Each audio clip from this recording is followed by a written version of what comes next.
Fidel Castro নামটা মনে করিয়ে দিয়ে একটা ছোট্ট দেশের কথা।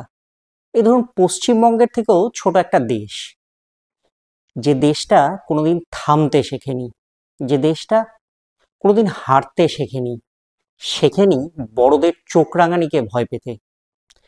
তাই বোধহয় আজও সেখানে কেউ যাওয়ার আগে বলেন না কিউবায় যাচ্ছি, বরং বলেন কাস্ত্রোর দেশে যাচ্ছি।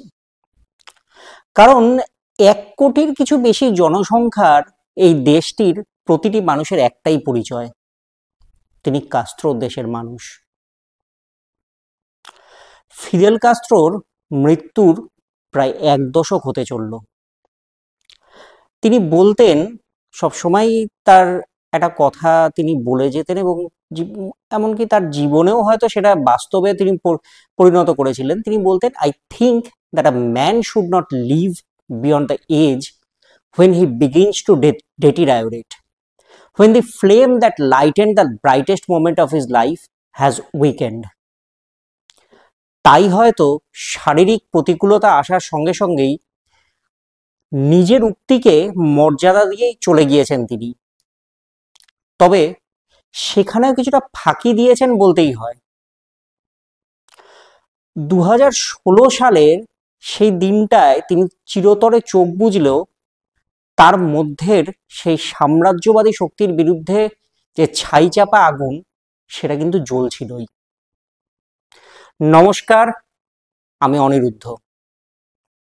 90 বসন্ত, মানে 9 দশকের সংগ্রাম পেরিয়ে আজ তিনি আর নেই। তবে কিউবা জুড়ে রেখে গেছেন 1 কোটিরও বেশি সংখ্যক কাস্ত্রোকে। সে দেশের 8 থেকে 80 খুব ভালো করেই জানেন এই নেতা কি করেছেন তাদের জন্য। ক্যারিবিয়ান সাগরের ওপর অবস্থিত একটি ছোট্ট দ্বীপরাষ্ট্র কিউবা। উপনিবেশিক শাসন থেকে মুক্তির দাবিতে সেখানে লড়াই শুরু হয় 1895 সাল থেকে। অবশেষে আন্দোলন সংঘাত পেরিয়ে 1902 সালে কিউবাকে ঘোষণা করা হয় জনগণতান্ত্রিক রাষ্ট্র হিসেবে। কিন্তু সেখানেই শেষ নয়, তারপর থেকেই বর্দা আমেরিকার চোখ রাঙানি শুরু হয় এই দেশটির ওপর। কারণ এই দেশের বিভিন্ন খনিজ সম্পদ থেকে তামাক, চিনি উৎপাদন, এগুলো ছিল আমেরিকার মূল লক্ষ্য। বছরের পর বছর ধরে এইভাবেই দাদাগিরি দেখানোর একটা প্রচেষ্টা তারা শুরু করে, কিন্তু তাতে বাদ সাধেন 1926 সালে সে দেশে জন্ম নেওয়া একটা বিচ্ছু ছেলে। মা বাবা আদর করে নাম দিয়েছিলেন ফিদেল আলেকজান্দ্রো কাস্ত্রো রুজ। পড়াশোনাতেও নেহাত খারাপ ছিলেন না তিনি। পরিবারের সকলেই ভেবেছিলেন কাস্ত্রো বোধহয় বড় হয়ে ফ্যামিলি লাইফ লিড করবে, কিন্তু তিনি যে অন্য ধাতুতে গড়া, কার্যত সকলেই টের পেয়েছিলেন পরবর্তী সময়। তারপর যে কি ভূত চাপলো ছেলেটির মাথায়, যে সরাসরি নেমে পড়লেন সমাজের জন্য সমাজতন্ত্র প্রতিষ্ঠার লক্ষ্য নিয়ে। চোরাগোপ্তা নয়, তিনি চোরাগোপ্তা আন্দোলনে বিশ্বাসী ছিলেন না, বরং সাম্রাজ্যবাদী শক্তির বিরুদ্ধে সরাসরি লড়াইয়ে বিশ্বাসী ছিলেন। লড়াই যে মসৃণ হবে না তা কিন্তু তিনি প্রথম থেকেই বুঝেছিলেন। তাই মাত্র 82 জনকে নিয়েই শুরু করে দেন নিজের পথ চলা। অর্থনৈতিক ব্যারিকেড থেকে খুনের শাসানি, খুনের চেষ্টা থেকে চরিত্র হনন, সবই হয় তার বিরুদ্ধে। কাস্ত্রো এক সময় যেন যুক্তরাষ্ট্রের 1 নম্বর শত্রুতে পরিণত হন। তাকে একবার বা দুবার নয়, 638 বার খুনের চেষ্টা করে মার্কিন গুপ্তঘাতকেরা। কাস্ত্রোকে হত্যার চেষ্টার বেশিরভাগই হয় 1959 থেকে 1963 সালের মধ্যে। এই সময় 5 ভাগে সিআইএ, যুক্তরাষ্ট্রের প্রতিরক্ষা বাহিনী ও যুক্তরাষ্ট্রের স্বরাষ্ট্র বিভাগ তাকে হত্যার চেষ্টা চালিয়ে যায়। অবশেষে সব প্রতিপক্ষই পিছু হতে বাধ্য হয় তার কাছে। দীর্ঘ প্রায় 50 বছরের লড়াইতে কখনো ঝুঁকতে শেখেননি তিনি। সহজ ছিল না ফিদেলের আমেরিকা জয়। এই লড়াইয়ে ফিদেলকে লড়তে হয়েছে একের পর এক হেভিওয়েটের সঙ্গে। আজ সবটাই ইতিহাস, যে ইতিহাস আগামী কয়েক প্রজন্মকে বিপ্লবের পাঠ শেখাবে। দেশকে বিকোতে দেব না, এই মনোভাব নিয়েই এগোতে শুরু করেন ফিদেল কাস্ত্রো। প্রথমেই তিনি মুখোমুখি হন দুইথ ইসেনহুয়ারের। বে অফ পিগসে ফিদেল ও তার অনুগামীদের আটকাতে আমেরিকার এই প্রেসিডেন্ট সাহায্য করেছিলেন কিউবার তৎকালীন শাসক ফুলগেন্সিও বাতিস্তাকে। অস্ত্র সৈন্য পাঠিয়ে আটকানোর চেষ্টা করা হয় ফিদেলকে।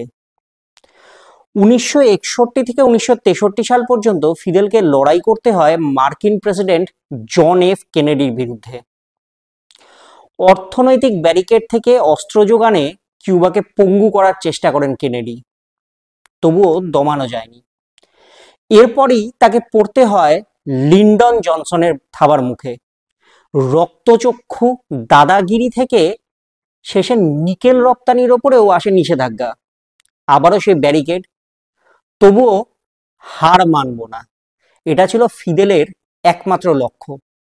আর তাই রক্তচক্ষু দাদাগিরিকে উপেক্ষা করেই এগিয়ে চললেন এই যোদ্ধা। যখন ভাবছেন এই তাবর নেতাদের আক্রমণের হাত থেকে কিছুটা হলেও রক্ষা পেয়েছেন, ঠিক তখনই সিনে এলেন মার্কিন রাষ্ট্রপতি রিচার্ড নিক্সন। একই নীতি আবারও, যেভাবেই হোক আটকাতে হবে ফিদেলের সফরকে। গ্রেফতার করা হলো শয়ে শয়ে কিউবার মৎস্যজীবীকে, তবুও না, কিছুতেই দমানো গেল না তাকে। এলেন জেরাল্ড ফোর্ড। 1974 থেকে 1977-এর মধ্যে তিনিও নানাভাবে আক্রমণ হেনে রুখতে পারলেন না এই আজব মানুষটাকে। আজবই বটে। এরপর মার্কিন শাসনে আসেন ডেমোক্রেটিক পার্টির সদস্য জিমি কার্টার। 1977 থেকে 81 সালের মধ্যে কিছুটা হলেও সম্পর্কে উন্নতি ঘটে কিউবার সঙ্গে আমেরিকার। সেই সময় ব্যারিকেড নয়, তার সময় শিথিল করা হয় কিউবার প্রতি আমেরিকার দৃষ্টিভঙ্গি। কয়েকদিন যেতে না যেতেই ফের পরিবর্তন হয় আমেরিকার রাজনৈতিক প্রেক্ষাপটে। কার্টারের পর মার্কিন শাসনে আসেন রোল্যান্ড রোগান। বলা হয় তার শাসনকালে আমেরিকা ও কিউবার মধ্যে সম্পর্কের অবনতি চরমে পৌঁছেছিল। টিভি রেডিও থেকে প্রতিটি প্রচার মাধ্যমে ফিদেলের বিরুদ্ধে শুরু হয় প্রচার, কঠোর করা হয় ব্যারিকেডের নীতি। George HW. বুশ নামটা হয়তো আপনাদের অনেকেরই মনে আছে। তার শাসনকালেই টেরিসেলি আইন পাশ করিয়ে 1989 সালে চরম অর্থনৈতিক ব্যারিকেডের মুখে ফেলে দেওয়া হয় কিউবাকে। আমেরিকার কথা শুনে বিশ্বের বেশ কয়েকটি দেশও সেই সময় কিউবার সঙ্গে বাণিজ্য বন্ধ করে দেয়। ফলে চরম সমস্যায় পড়তে হয় কিউবাকে। 1993 থেকে 2001 মার্কিন প্রেসিডেন্ট বিল ক্লিন্টন। আইনে আরো বদল, কঠোর কিউবা বিরোধিতা, মানে কার্যত বলা চলে যে আর কিউবাকে সহ্যই করতে পারছে না যেন আমেরিকা। ভয়ে মার্কিন যুক্তরাষ্ট্র থেকে পালিয়ে গেলেন 36,000 কিউবার বাসিন্দা। ফিদেলের বিরুদ্ধে শুরু হলো আরো জোরালো প্রচার। তারপরও কমেনি সমস্যা। George HW. বুশের ছেলে জর্জ ডব্লিউ. বুশের রাজত্বেও একইভাবে শুরু হয় ফিদেলের বিরুদ্ধে প্রচার। জারি থাকে অর্থনৈতিক ব্যারিকেডও। তবুও ওই বিচ্ছু ছেলেটা কিন্তু ধৈর্যচ্যুত হয়নি। লড়াইয়ের ময়দান ছেড়ে তিনি পালিয়েও যাননি। নিজেকে আরো কঠোর, আরো দৃঢ় করেছেন দিনের দিন। দৃপ্ত কণ্ঠে বলে উঠেছিলেন, the revolution is a dictatorship of the exploited against the exploiters. যদিও তারপর থেকে ধীরে ধীরে কিউবার সঙ্গে সম্পর্কে উন্নতি হতে শুরু করে। বারাক ওবামার শাসনে বেশ কয়েকটি ভালো সিদ্ধান্ত নেওয়া হয়, তবে তখন শারীরিক কারণে দায়িত্ব থেকে সরে গেছেন তিনি। কিন্তু ওই যে ভেতরের আগুনটা তো নেবেনি, তাই শাসনের রাশ নিজের হাতেই ধরে রাখেন। অবশেষে সেই ঐতিহাসিক দিন 2014 ডিসেম্বরে ওবামা ও রাউল কাস্ত্রো যৌথভাবে ঘোষণা করেন কিউবা ও মার্কিন যুক্তরাষ্ট্রের মধ্যে সম্পর্কের উন্নতির কথা। ঘোষণা করা হয় যে আর কোনো ভেদাভেদ রইল না। 25শে নভেম্বর এবছর ফিদেল কাস্ত্রোর মৃত্যুর 9 বছর পূর্ণ হয়েছে।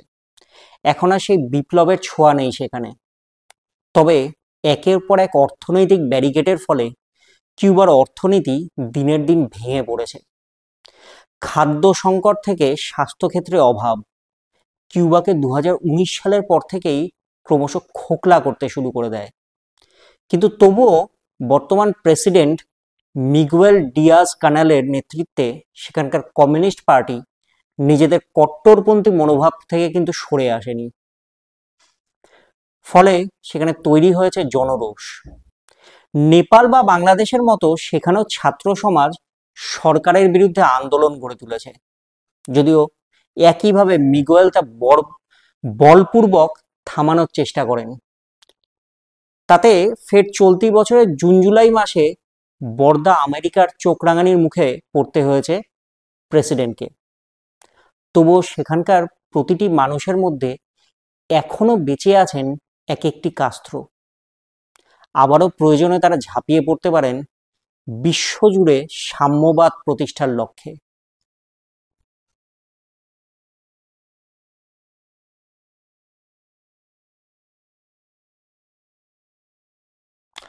এই ধরনের ভিডিও দেখতে চোখ রাখুন দি এজ ডিজিটাল চ্যানেলে। ভালো থাকুন।